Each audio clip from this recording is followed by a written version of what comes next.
now my slides, right? Yes. Oh, good. Yes.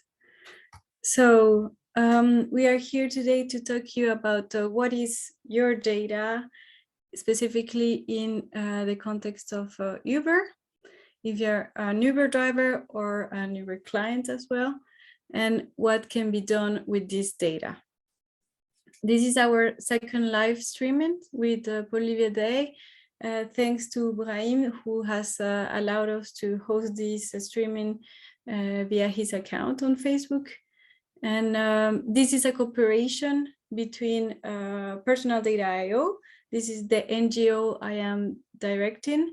I'm the director of Personal Data IO, where we advocate for personal data rights. We help anyone to recover their data, and we establish models of governance for this data, how to store your data, what to do with it, how to take decisions to manage this data, to protect this data.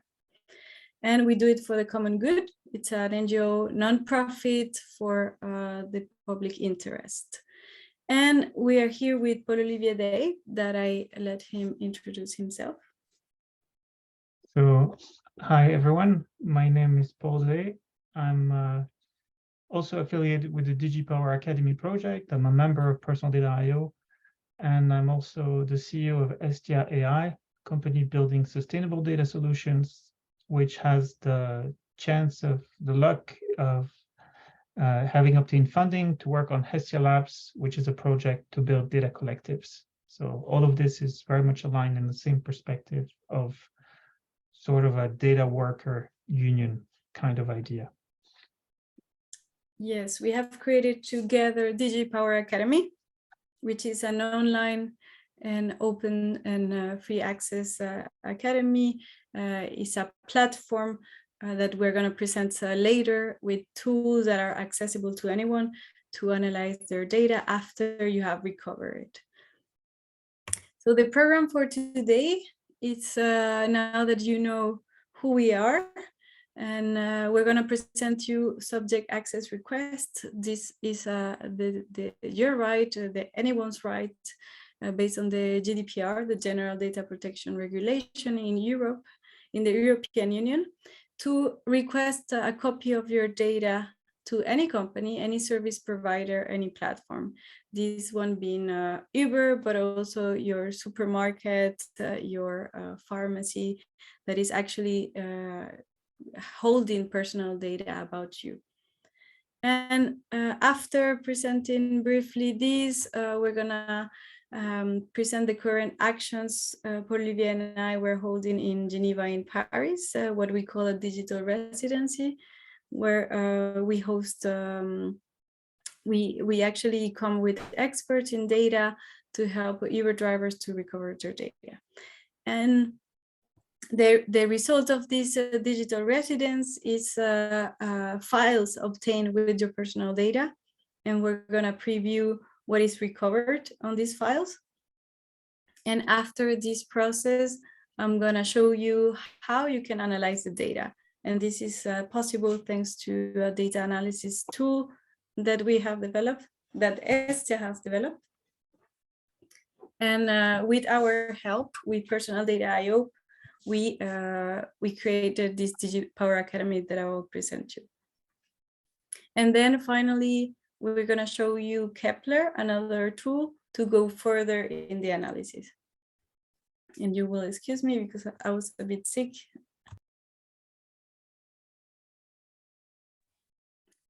Okay, so let's tackle this immediately from point 2, the subject access request. So thanks to the GDPR, and for example, in Switzerland, you have the Swiss data protection law, where anyone can make a request, a copy, you can request a copy of your data. And we have built a model of letter based on the GDPR that you can use for to request your data to Uber, but actually to any platform.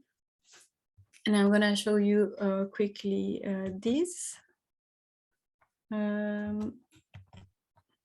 If you go to our website here. Do you see my screen, right? When you tap in the browser personal data.io, you get to this main page, which is in French, but you can translate it to English. Here, the important is the actions and actions mobility. Then another page, Uber, and here is our GPD in French. But when you click there, you can get into the English version at the bottom of the website. And you're gonna have the models, the templates that you can use to request your data to Uber. So you have the procedure step by step. Uber has an online form where you have to contact the DPO and select that you are a driver. And in there, you're gonna copy paste the letter that we have created here. So this is a new URL that is open, and you copy all the text, and then you follow these steps here in the website, one after the other one, and you're gonna get onto the sending the letter via the form that Uber has put in place, and then you go to your email account and you confirm that you are requesting your data. This is step 10, is very important. So our actions are based on this subject access request that we make available in an easier way to Uber drivers, as companies are not always very straight to the point, clear or transparent on how to access your data. So once we have presented this to drivers in our digital residencies that we have been doing in Geneva, in Paris, actually in Geneva, Paul Olivier held, if I'm not wrong, Paul Olivier 17 digital residents since November last year until January this year to help Uber drivers in Geneva record their data. The context there is that Uber drivers has been recognized as employees, and they can make their calculations for the paybacks of what Uber earns them as considered as employees now. And actually, we have with the files that we have recovered, it is possible to calculate the different working times for Uber drivers. And we have started this also in Paris with the cooperative Maze, thanks to the actions of Brahim, the leader of this community in Paris, actually, that is aggregating drivers also from.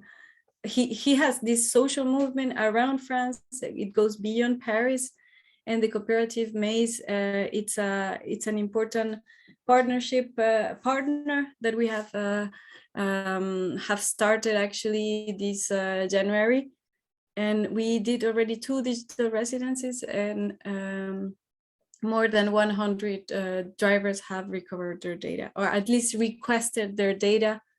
A lot of them have received it, and we are still waiting for answers from Uber, so everybody has their data. So what happens after this digital residence, which more practically means we arrive to a physical space with the Uber drivers. We show them the methods that are available in our website. We make the request to Uber, and we explain them what's the procedure, and then we discuss together what we can do with this data. And the idea is that actually the Uber drivers, with their experience in the field, can actually explore what are the possibilities of reusing, repurposing the data that Uber holds on their about their working practices. So after this, drivers start obtaining their files. We have WhatsApp groups, also Telegram groups, where we give support, continuous support. Sometimes the request is not straightforward. It takes time, or several exchanges with Uber to recover it. And the Uber drivers has the data after Uber response, normally under 30 days. And the driver can come back to us and we discuss on how to analyze it. For today, we have obtained a data set from a driver who donated it, who gave his consent to present the files here today. I'm going to show you what is inside this file. So if you see here, you can see my screen. Yes. Okay. Or the slides. No, okay, you don't see this files then. Nope. Okay. Now you see it, Yep. right? Okay, so this is what you obtain from Uber, a zip file. It's a compressed file that has this zip here, as you can see. And in this folder, you have inside several files. And these files are either Excel files or tables that have your data, or even other folders with other files. It has a big number of files, as you can see, 25 files with data, and then one PDF or a Word document that explains what type of data is inside. This document is very important to know what is inside the file. Sometimes it's not complete, sometimes there are errors, but it's a good guidance. And as you can see here, from 1 to 13, one important file that I want to show is the driver online offline. It is important because it has GPS data, geolocation. It has the latitude and the longitude of the rides that have been done by the driver. And this is very important in the case of the calculations that have to be done for the Uber drivers to know the distance that they have made in the rides, and also the working time when they were connected, and not only when they had drivers in the car, passengers in the car.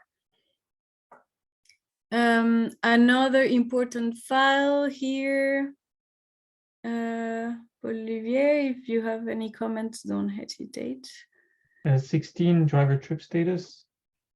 It Yes. documents all the different changes in status of a driver, meaning, for instance, of course, when the driver accepts a ride, when the driver is being offered a ride, when the driver has arrived at the pickup spot, but when the client is in the car when the ride starts. So very, very granular. Sometimes, 3 second, as a 3 second period is there. Sometimes it's a very long period when the driver is driving a client.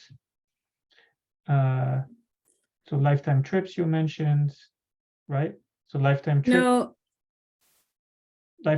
is all the different trips that have been done by, so 02 driver lifetime trips, all the different trips done by the driver, the fare, how the fare was calculated, and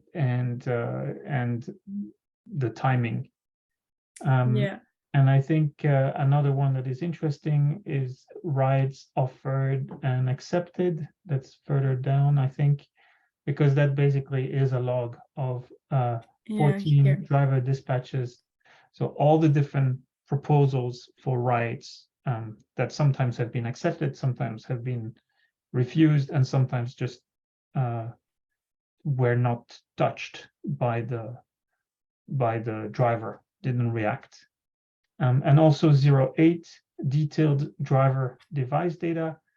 And that's really a very, very granular log. You can see 88 megs of 1 month of geolocation data.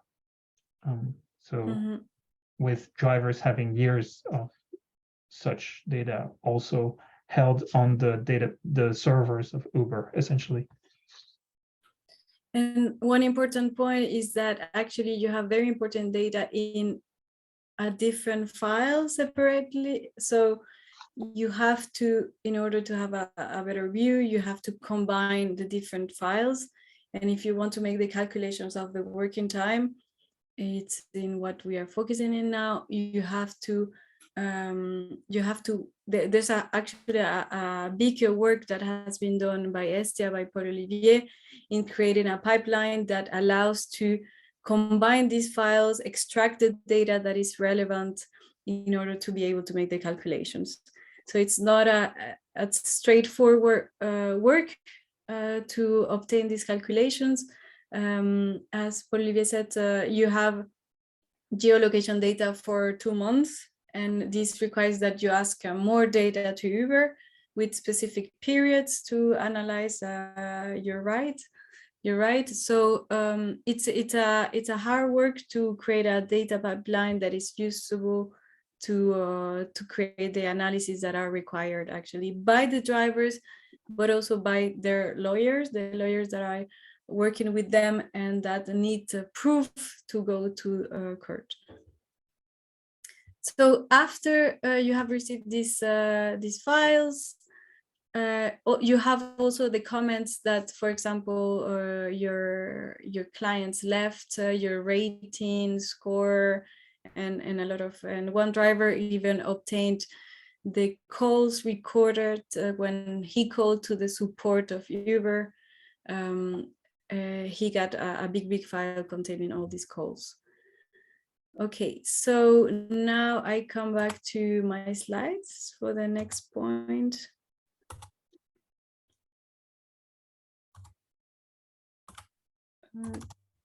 I'm gonna talk about Digipower Academy now. This is the next step when you have recovered your data.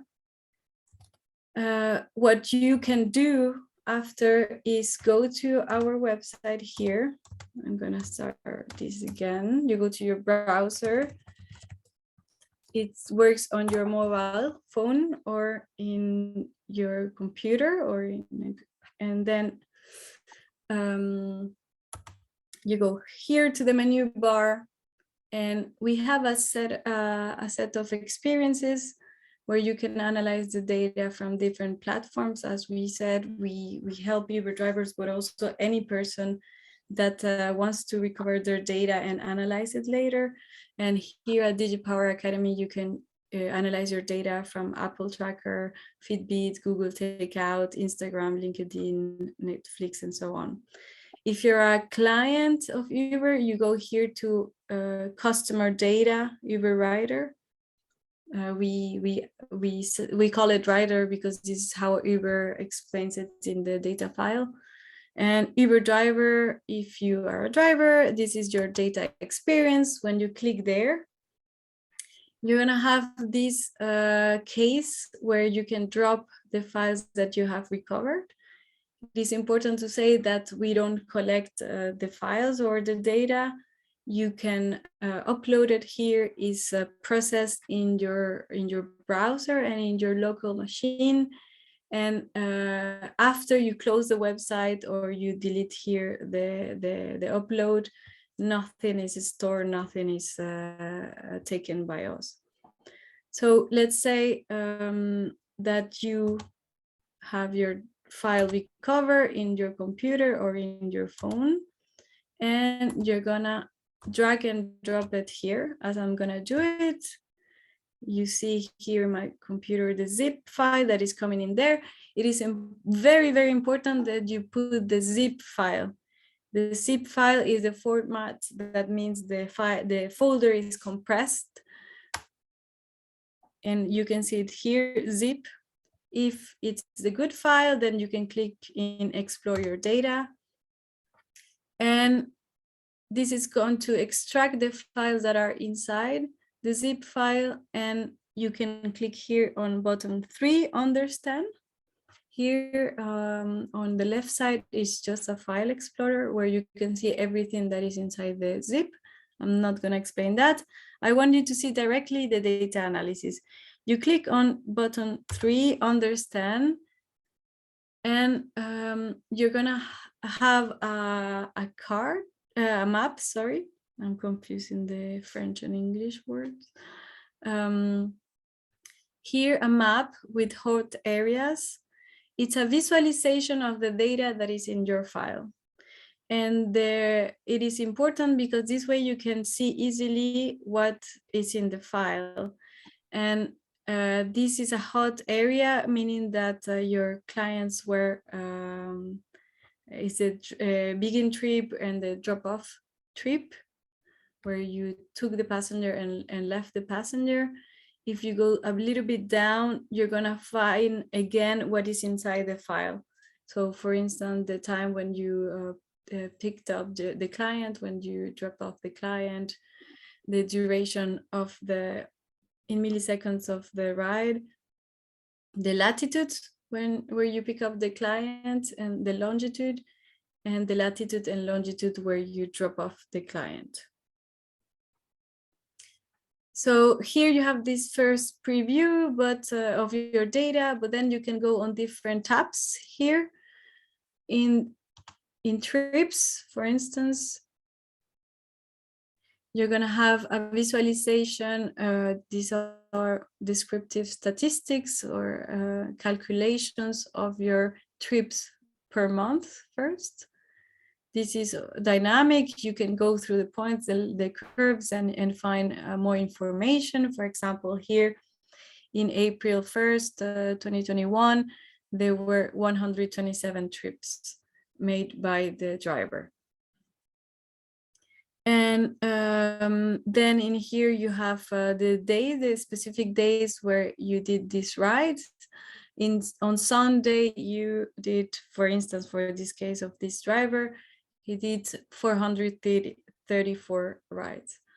And then you can click, and the visualizations are dynamic. They change according to the day that you selected. You click again and you go back to the general view.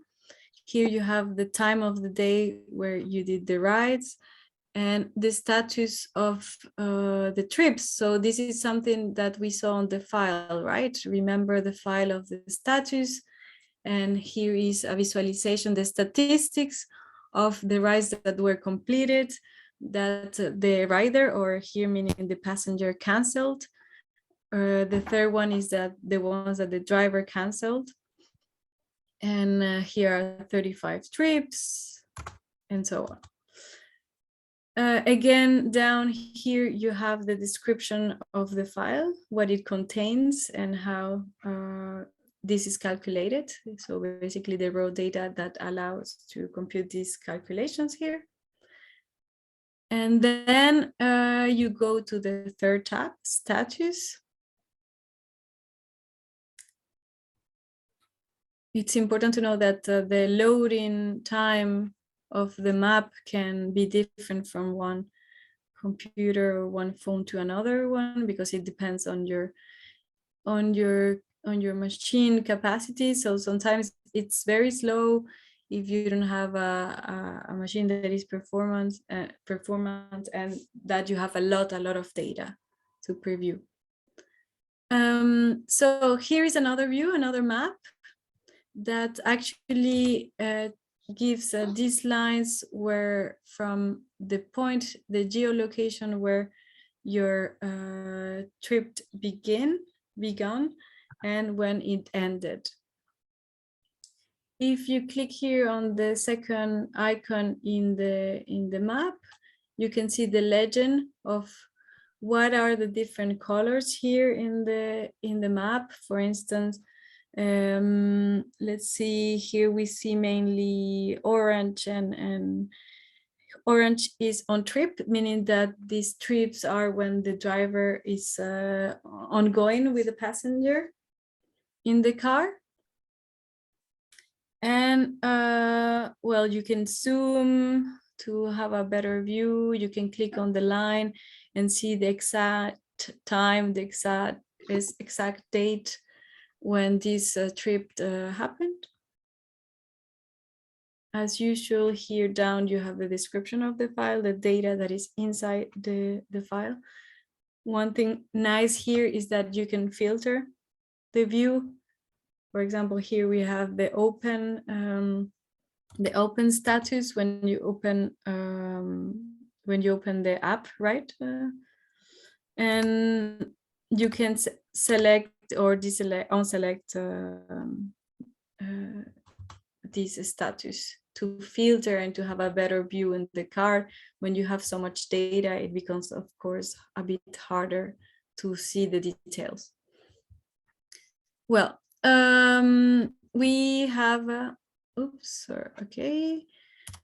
Another tab here, restrictions. This is also another file that is available in, we didn't go through that one, but this one, this map shows every place where Uber restricted your access to the applications.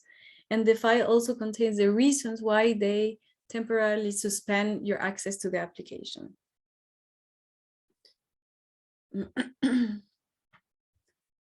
So we have to zoom in the city where you see the trips where you worked. And down here, again, you see the description of the file. So you see that consecutive rejection is logged, but we don't know exactly what the consequence is, and that might depend from country to country, what the actual consequence is. It might just also be a legacy of previous behavior, right? So penalty box duration in milliseconds for consecutive reject is at 0 for French drivers that we have seen the data of, but it might be non-zero elsewhere. We don't know. Yes. Okay, I think I have shown enough. What do you think? We go through Kepler now? What are there comments in the chat already? There are no comments, but there is also okay. the spreadsheets, right? Yes. No, the Excel spreadsheets. Ah, yeah. I let you. Okay. So. I let you present that, please. So I'm gonna stop sharing now. Yes. So okay. So please explain a bit the context of. Right.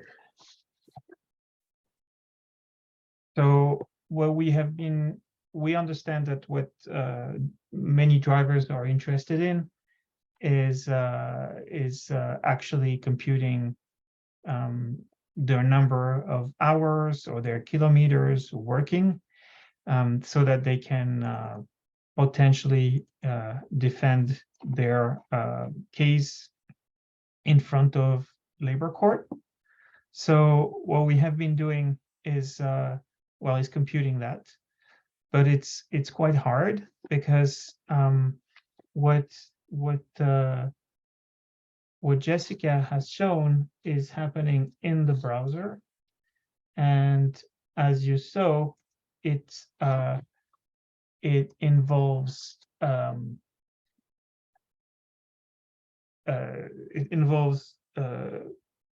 origins and destinations. So as the crow flies, right? So straight lines, but we know that drivers don't go in straight lines, obviously. So what we have been trying to do is to use an external service, the equivalent of Google Maps, like OpenStreetMap, to map this to real roads, to try to figure out. So we know we don't have the exact path that the driver followed, but we have at least a minimal amount, right? The drivers didn't drive through the lake in Geneva or through buildings. And so this is a way to assess the distance traveled. And so what we are doing is we are taking all the data we have and trying to make sense of it and compiling into data that we hope is more useful to drivers. So this is the final shape of the kind of things we have. So for every year for this driver, who is actually Brahim, we look at how many hours he has driven in the different states. So P1 is when he's waiting for a client. P2 is when he is approaching a client, and P3 For, when sorry, he has a client. here in the Zoom, we don't see your screen. Don't see my screen. Okay, sorry. But in the streaming is working. In the stream they do, but not. Here you have a line, just a white line. Why is that? Let me try opening up again. Mm-hmm.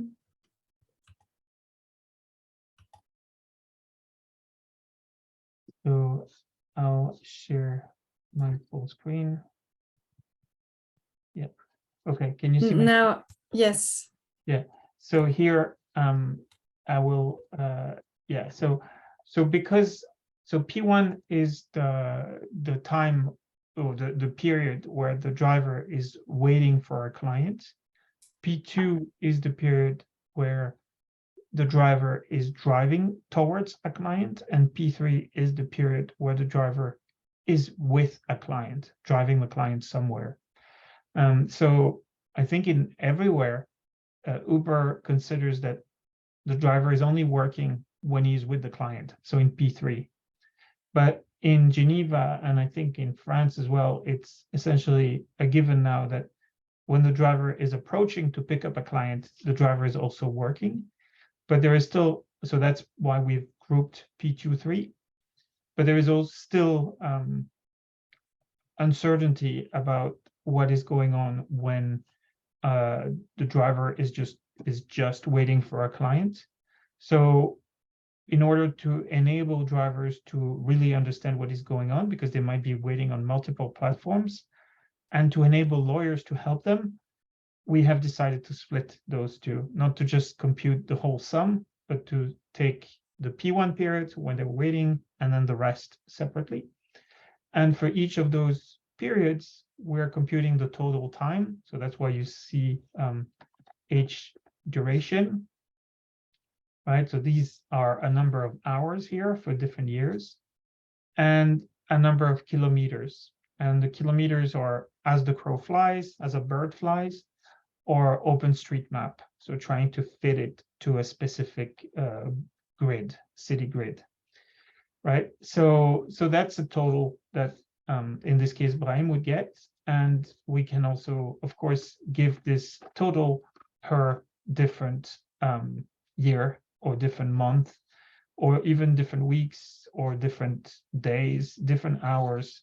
The reason to do that, to break it down so much, is because we want to enable drivers to also assess here what is let me find the right thing. Yeah, so what is waiting time on a Sunday at night, right? To be able to break down very granularly that information, because that determines overtime pay and night work and all of those different things that will essentially depend very much on the jurisdiction that is relevant, that where the driver worked. Okay, and given all of this, so this is just in a sense computing hours and kilometers, but we are trying to go a bit further into computing a total in terms of money. It's, of course, just an approximation, but we are trying to see, and this is kind of weird because we still haven't done the French one. This is just the Swiss analysis of Brahim's data, and Brahim is obviously driving in France. So it doesn't make actual sense, but we're computing based on Brahim's data as if Swiss law applied. But we have broken it down into different periods. So there is a 5-year retrospective period from essentially today in Switzerland. So we go back all the way to February 1st, 2018, so 5 years ago. And at the end of October 2020, there was a minimum wage that was introduced. So we have to break down the analysis depending on that the legal circumstances which have changed in Switzerland.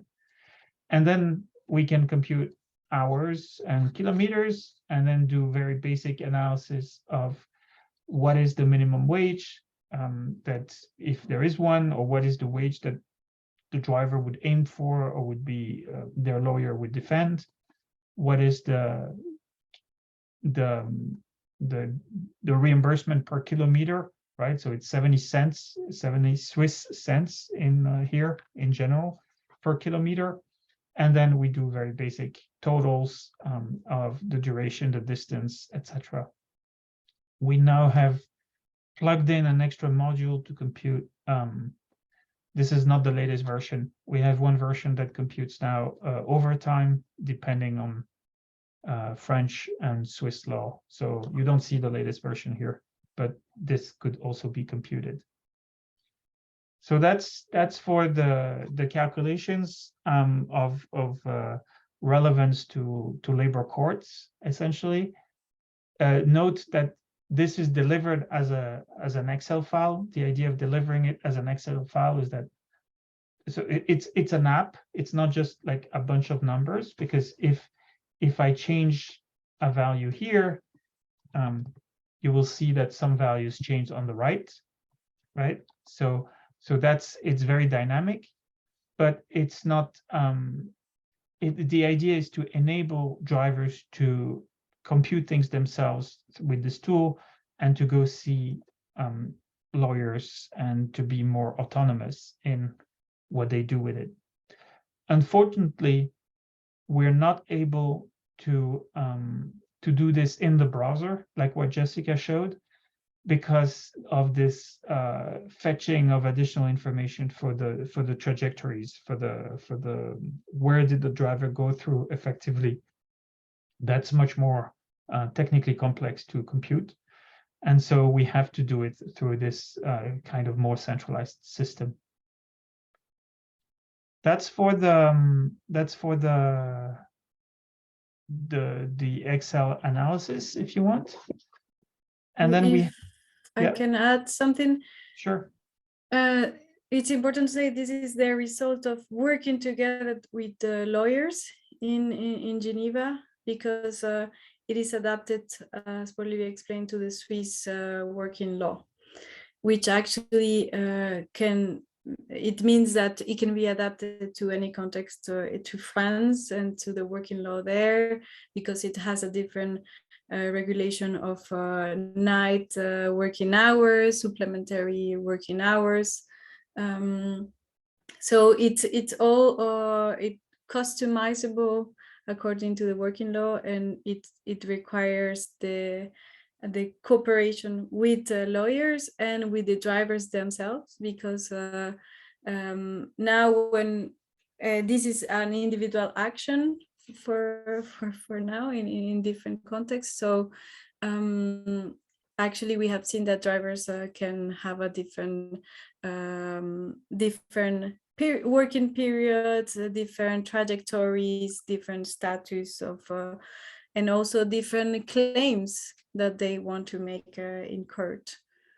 So all this is customizable, and that's why it's also so powerful, the tool, and to work together with the lawyers and unions. Trade unions are very important also. Right, and it should be that was a big thing for me, is that the situation of every single driver is different in light of the same laws, because it's really dependent on very instantaneous circumstances, if you want. So you can have the same driver that can have two drivers that have essentially worked the same number of hours over 2021, let's say, but depending on how they have worked those hours, it will have a very different impact according to Swiss and French law for their compensation for their hours worked, basically. Another one is that depending on where they live, it might become easier or more difficult to defend the idea that some of the distance traveled was work, because they're not just going to work, they're also bringing their car to work, their tool to work. So this is all very subtle and very personal in a sense. So another tool we wanted to show was this one. So I don't know if you can see it. Can you see it? Yes, we see. So this is called Kepler. It's actually a tool that is built by Uber, open source. So anyone can just take it. So we do this kind of magical thing that we ask Uber for, we help drivers ask for their data. The drivers get their data and then they put it in Uber's tool made available for free. And the drivers get their view very quickly of a managerial view of their own data, right? So you can take your data, you can put it in there, and if you're a driver, you see your data. And so it can produce nice visualizations that are quite dynamic and so quite interesting as well. So for instance, here is again all the different rides that a driver has done in Paris. And in particular, if we go and we zoom a bit, maybe I would have to make it, sorry, I didn't do this enough. So there is some blue here and some red. So if I restrict a little bit in time, it might become clearer. So you see here that there is some blue, and this is when the driver is going to pick up a client. And then there is some weight as well. And when it's red, the driver is actually driving a client. And these patterns are actually, well, kind of pretty, kind of surprising, but they are going to be very different from city to city because the geography of Geneva is not the same as the geography of Paris, right? So there is a lake here and people have to go around the lake all the time. So they spend quite a bit of time driving back, waiting for a ride. Paris is more, there's more of a lot of activity around, but there is also more platforms. So drivers are waiting on multiple platforms at once, and that changes things quite a bit. Depending on each city, it will be a different situation, essentially. So that's for the rides, and then there was also, again, a visualization of all the different